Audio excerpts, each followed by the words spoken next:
Anganwadi worker को पूरी मेहनत करने के बाद भी 15,000 रुपये में। कम बोलने वाले डॉक्टर मनमोहन सिंह ने बहुत ज्यादा बोलने वाले प्रधानमंत्री जी को जब देश की बागडोर सौंपी थी तो $1.58 का था। आज 85 से 87 के बीच में झूल रहा है। इन दिनों रुपए की अहमियत गिरती है तो न तो देश की प्रतिष्ठा गिरती है ना प्रधानमंत्री की गरिमा। जिस देश में 80 करोड़ लोगों को 5 किलो आंगनवाड़ी सहायिका, मिनी सहायिका और आशा को लेकर के एक महत्वपूर्ण खबर निकल के आ रही है, उसके बारे में चर्चा करेंगे पूरी डिटेल्स में। आप सभी बहनें अंत तक बने क्योंकि आंगनवाड़ी बहनें एक बार फिर से उतर रही हैं मैदान में। तो क्यों उतर रही हैं जानेंगे पूरी डिटेल्स में। आप सभी बहनें अगर अभी तक कमेंट बॉक्स में कमेंट करके नहीं बताए कि किस राज्य से हैं, ताकि हम उस राज्य की भी न्यूज ऐसे ही आप लोगों को प्रोवाइड करें। तो चलिए शुरू करते हैं और दिखाते हैं क्या है। अब राशन के लिए कतारों में लगना पड़ता हो, उस देश में यह सरकार 12 लाख तक के टैक्स न लेने के लिए अपनी पीठ थपथपा रही है। हुकूमत इस कदर आवाम पर एहसान करती है, ये आंखें छीनती है और चश्मे दान करती है।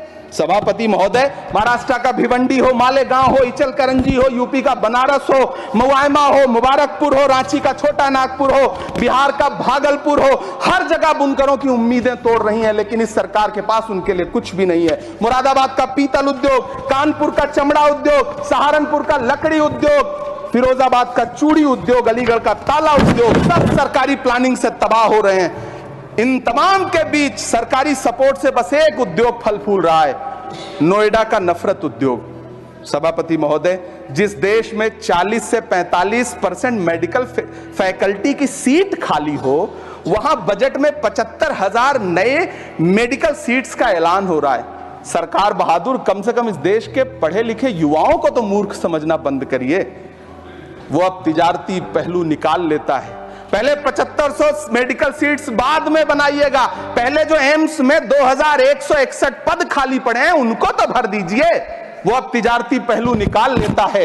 मैं कुछ कहूं तो तराजू निकाल लेता है। मैं इसलिए भी तेरे फन की कद्र करता हूं तो झूठ बोल के आंसू निकाल लेता है। सभापति महोदय, फिर झूठ आया है, मैं उसे मिथ्या कर दे रहा हूं। शायरी में बार बार आ जाता है, क्या करूं महोदय। काश ये बजट, सभापति महोदय, वो एक शब्द मैं मिथ्या कर दे रहा हूं सर, वो एक शब्द को हटा दीजिए। ध्यान रखें, ऐसे जो भी शब्द होंगे आपके वहां। सभापति महोदय, काश ये बजट बीपीएससी के पेपर लीक की शिकायत करने वाले नौजवानों पर बरसती हुई पुलिस के लाठियों पे, जख्मों पर मरहम लगा पाता। सभापति महोदय, पिछले 80 दिन से 70 साल का एक बुजुर्ग एमएसपी की लीगल गारंटी मांगता हुआ आमरण अनशन पे बैठा हुआ है। काश ये बजट किसान नेता जगजीत डल्लेवाल की टूटती हुई सांसों की पीड़ा सुन पाता। काश ये बजट प्रतियोगी परीक्षाओं की तैयारी के लिए दिल्ली, कोटा, पटना, अहमदाबाद जैसे शहरों में, इलाहाबाद जैसे शहरों में किताबों के साथ गल रहे युवाओं के सपनों को जिंदगी दे पाता। काश ये बजट वंदे भारत के सुनहरे विजुअल के बजाय देश की गरीब जनता को कुछ और पैसेंजर ट्रेनें दे पाता। काश ये बजट सीनियर सिटीजन को ट्रेन टिकटों में मिलने वाली रियायतें वापस लौटा पाता, जिनको सरकार ने कोविड के नाम पे छीन लिया था। काश ये बजट किसानों की राह में कीले नहीं बल्कि कालीन बिछाने वाला बन पाता।